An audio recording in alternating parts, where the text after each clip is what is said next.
नाज़रीन खुश आमदीद। आज के इस प्रोग्राम में हमारे साथ मौजूद हैं मारूफ कानूनदान अजहर सदीक साहब। बड़ी मसरूफ शख्सियत हैं, लेकिन आज इन्होंने मेरे लिए, आपके लिए, हमारे इस यूट्यूब चैनल के लिए खसूसी तौर पर वक्त निकाला है। तो आज के इस प्रोग्राम में दो सवालों के जवाब जो है वो अजहर सदीक साहब से जानने की कोशिश करेंगे। इसके अलावा अजहर सदीक साहब आज के हमारे इस प्रोग्राम में हुकूमत के खिलाफ भी एक मुकदमा लेकर आए हैं। हुकूमत के खिलाफ अजहर सदीक साहब का मुकदमा क्या है, उस पर भी डिटेल में अजहर सदीक साहब के साथ डिस्कशन करेंगे।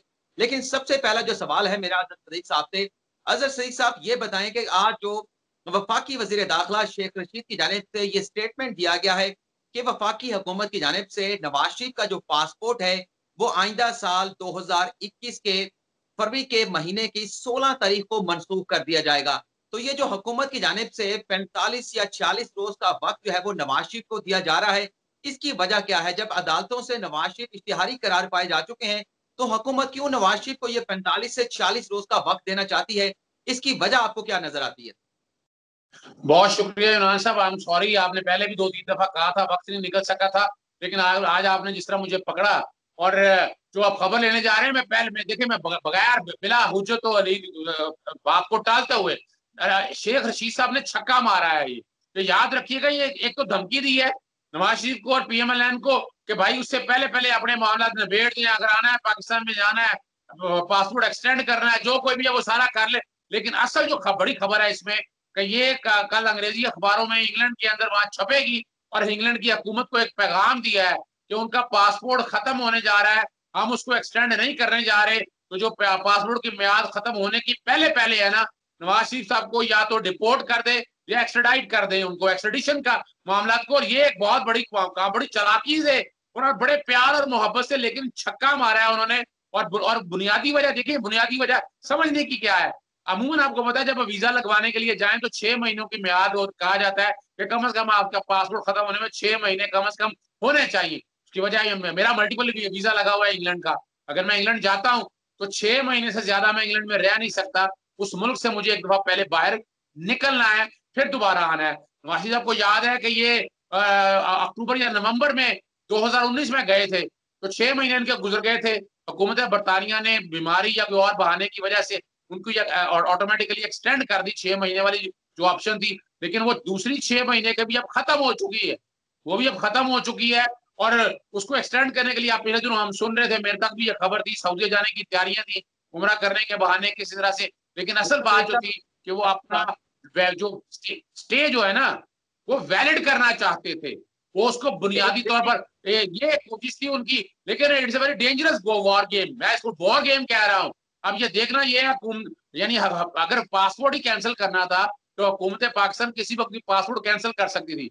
लेकिन इनकी चालाकी और अक्लमंदी ये है, ये पासपोर्ट इसलिए कैंसिल नहीं किया कि नवाज शरीफ इसका फायदा उठाएंगे कि इन्होंने मेरे साथ बड़ी ज्यादती की है। मैं इस मुल्क का वजीर बना हूं, मैं इलाज के लिए आया हूं, मेरा इन्होंने पासपोर्ट इन्होंने खत्म कर दिया है वक्त से पहले। तो ये शायद इसलिए वक्त से पहले कैंसिल नहीं कर रहे हैं। और आपको याद होगा जब साल था तो उस वक्त पासपोर्ट कैंसिल किया था सुप्रीम कोर्ट ने। अजहर सदीक साहब, मैं आपसे ये जानना चाहूंगा, जैसे कि आपने जवाब दिया उससे तो मुझे ये समझ आया है कि वफाकी हुकूमत ने दरअसल 45 से 46 रोज पहले ये एक बयान दे के वजीर दाखिला ने दरअसल जो इंग्लैंड की हुकूमत है, जो बरतानवी हुकूमत है, उसको टाइम दिया है नवाज शरीफ को पाकिस्तान के हवाले करने के लिए, नवाज शरीफ को डिपोर्ट करने के लिए। लेकिन अगर इस दौरान नवाज शरीफ सऊदी अरब चले जाते हैं, कतर चले जाते हैं, वहां पर जाकर वो अपने कयाम को जो है वो तौसीह दे देते हैं, तो फिर हुकूमत के पास क्या ऑप्शन बचेगा? अच्छा, ये भी बहुत बड़ा ये जहर कातल होगा नवाज शरीफ के लिए। देखिए, मिसाल के तौर पर वो वहां से चले जाते हैं, यहां से निकलते हैं और फरवरी की यानी अपनी पासपोर्ट की एक्सपायरी डेट से पहले आना होगा उन्हें। अगर वो एक्सपायरी डेट के बाद आएंगे ना तो बड़े मसाइल, यानी मिसाल के तौर पर हो सकता है अगर अगर मैं और आप हो तो सऊदी हुकूमतों के वीजा नहीं देगी कि आपका पासपोर्ट तो एक्सपायर होने वाला है, पासपोर्ट जाए जाके पहले रिन्यू करवाएं। लेकिन इनको शायद एक खास तौर पर को VIP शख्सियत समझते हुए वो दे दें तो उन्हें अपने पासपोर्ट की डेट खत्म होने से पहले आना पड़ेगा। और यहाँ क्या होगा, अब नवाज शरीफ साहब इसकी अगली चाल जो चल सकते हैं, जो उनके वोकला की टीम की मुशावरत शुरू होगी। और मेरी इतला भी यही है कि उन्होंने 2-3 बैरिस्टर्स को इंग्लैंड में जो मेरे दोस्त हैं उनसे राब्ता भी किया, नाम नहीं मैं लेना चाहूंगा उनके, वो जो कि बातें फिर लीक हो जाती हैं सारी चीज को, कि वो क्या करेंगे कि जैसे ही इंग्लैंड की हुकूमत जो है ना पासपोर्ट एक्सपायरी के फौरन बाद कहेगी कि पासपोर्ट आपका एक्सपायर हो गया है, एक्सट्राडाइट करने के वाले से या डिपोर्ट करने के वाले से जाएगी, तो वो फौरी तौर पर इंग्लैंड की अदालतों से रुजू करेंगे और वो यही बहाना बनाने की कोशिश करेंगे कि उन्हें अपना बदनीति पे, उन्हें पॉलिटिकल विक्टिमाइजेशन का निशाना बनाया जा रहा है। अब जो कि वो सियासी पनाह की तरफ तो जा नहीं लगते और ना ही उनके पास वीजा है और कोई पता नहीं है, कोई पता नहीं है कि इस वक्त शायद वो पॉलिटिकल सियासी पनाह के लिए या इंग्लैंड का वीजा ले ले, जो कि इस वक्त वो रुकने पार्लियामेंट ना बन सकते हैं, 10 साल की नाइल उनके पास है।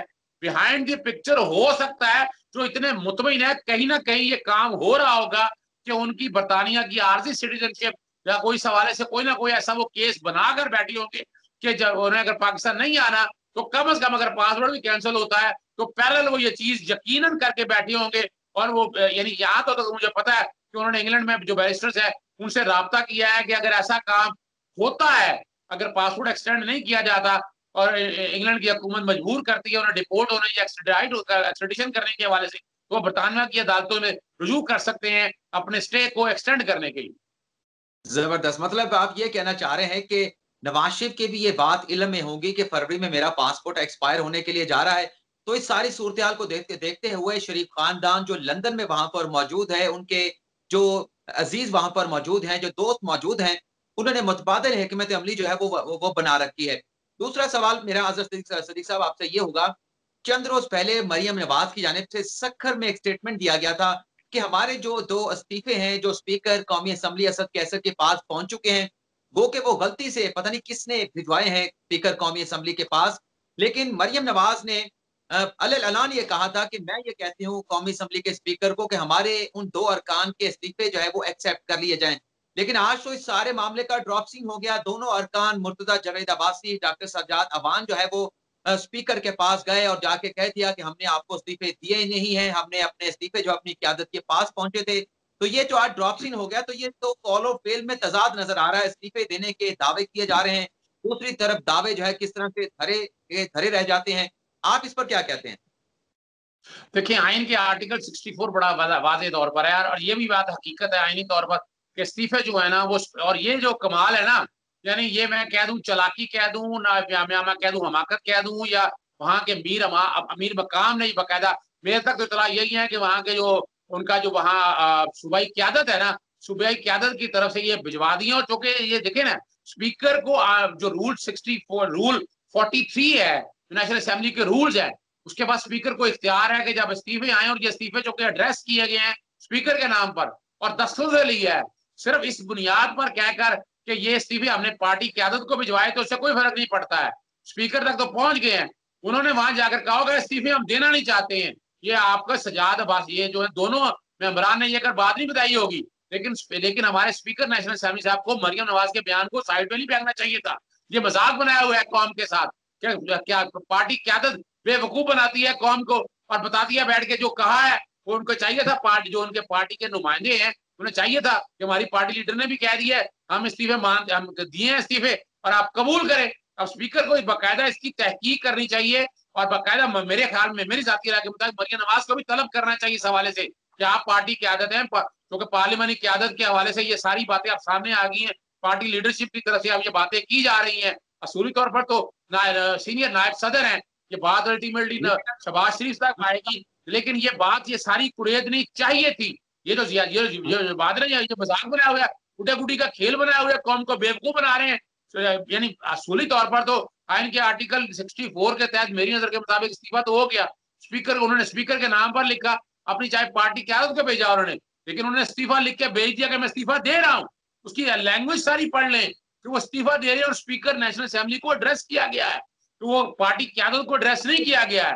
तो ये तो स्पीकर नेशनल असेंबली को इनकी तहकीक करते। ये जानना चाहूंगा, मैं आपसे ये जानना चाहूंगा कि चंद रोज पहले तो शाहिद का खान अब्बासी ने कहा था ये तो जाली इस्तीफे हैं, ये तो हमारे इस्तीफे है ही नहीं, पता नहीं किस तरह से स्पीकर के पास पहुंच गए। उसके अलावा इन इस्तीफों में एक टेक्निकल फॉल्ट मौजूद था। आप कानून को जानते हैं, इस्तीफा जो होता है वो रिटन होता है, अपने हाथ से लिखा हो के जो रुकने कौमी असेंबली होगा अपने हाथ से लिखेगा कि मैं फलां फलां फलां फलां हल्के से मुंतखब हुआ हूं, फलां सियासी जमात से मेरा ताल्लुक है और इस वजह से मैं अपनी नशिस्त को जो है वो इस्तीफा देना चाहता हूं, छोड़ना चाहता हूं। तो सुप्रीम कोर्ट के फैसले के मुताबिक तो इस्तीफा हैंड रिटन होना चाहिए। तो ये तो पहले ही जब इस्तीफे दिए गए थे, इन इस्तीफों में फॉल्ट मौजूद था, कंप्यूटराइज्ड टाइप ये इस्तीफे भेजे गए हैं। तो फिर इसके बाद ऐसा क्या खौफ मौजूद था कि दोनों अरकान आज दौड़े-दौड़े स्पीकर के पास पहुंचे? उन्हें कहीं ये खौफ महसूस हुआ कि शायद ये इस्तीफे भी जो टाइप हैं, कंप्यूटराइज़ हैं, ये कहीं एक्सेप्ट ना कर लिए जाएँ, क्योंकि इमरान खान साहब का भी बड़ा एक दबंग किस्म का स्टेटमेंट आया था इस हवाले से। हाँ, देखें, इमरान खान साहब ने भी बड़ी बड़ी इंटेलिजेंटली मूव की थी और ये भी स्पीकर ने भी बड़ा राइटली मूव किया था। चेहरे नंगे करना था, मकसद था इमरान खान साहब का या पीटीआई की गवर्नमेंट का, उनको नंगा तो कर दिया आपने। आपने तो बाकायदा उनकी औकात दिखा दी है, मरियम नवाज की औकात भी आ गई, शायद खाकान अब्बासी की भी। उनके चेहरे सारे खुलकर सामने आ गए हैं कि इनके पास कहने कि मुझे ये झूठ बोलते हैं, फ्रॉड करते हैं। इसमें जो बात आप कह रहे हैं, 43 रूल के अंदर बड़ा वाज़ेह तौर पर लिखा है, resignation of seat a member under class 1 of article 6 by writing under his hand addressed to the speaker resign his seat। ये हकीकत है। लेकिन वो दस्तखत के हवाले से अब एक बंदे ने अगर टाइप करके कहे जी मैं लिख नहीं सकता था, मैंने टाइप कर दिया, तो ये चीजें कंडोन की जा सकती हैं। दस्तखत जो है ना उनके अपने होने चाहिए, ये मेरी इंटरप्रिटेशन है। कानून के हवाले से इस बात को देखा जा सकता है, लेकिन लिखा यही है रूल के अंदर कि अपनी हैंड राइटिंग से लिख कर देने हैं। और लेकिन दूसरी तरफ अगर देखा जाए, शायद खाकान अब्बासी ने जो कहा था कि वो झूठ पे मबनी है, तो अगर फ्रॉड था तो ये दोनों क्यों चले गए वहां पर? इन्होंने तो मान लिया कि ये हमारे ही इस्तीफे हैं, हमने ही भेजे थे, लेकिन ये पार्टी की आदत को है।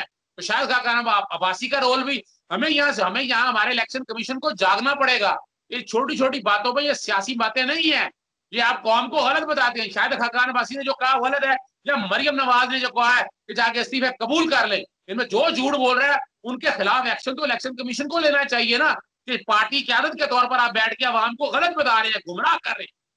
बहुत शुक्रिया अज़हर सदीक साहब। अब जो आपका मुकदमा है, जो आज हमारे प्रोग्राम में आप हुकूमत के खिलाफ लेकर आए हैं, कौन सी ऐसी अपॉइंटमेंट है जो हुकूमत करने जा रही है, जिसमें मनपसंद लोगों की जानिब से नवाजे जाने का खदशा है? तो आप ये मुकदमा नाज़रीन के सामने पेश करें।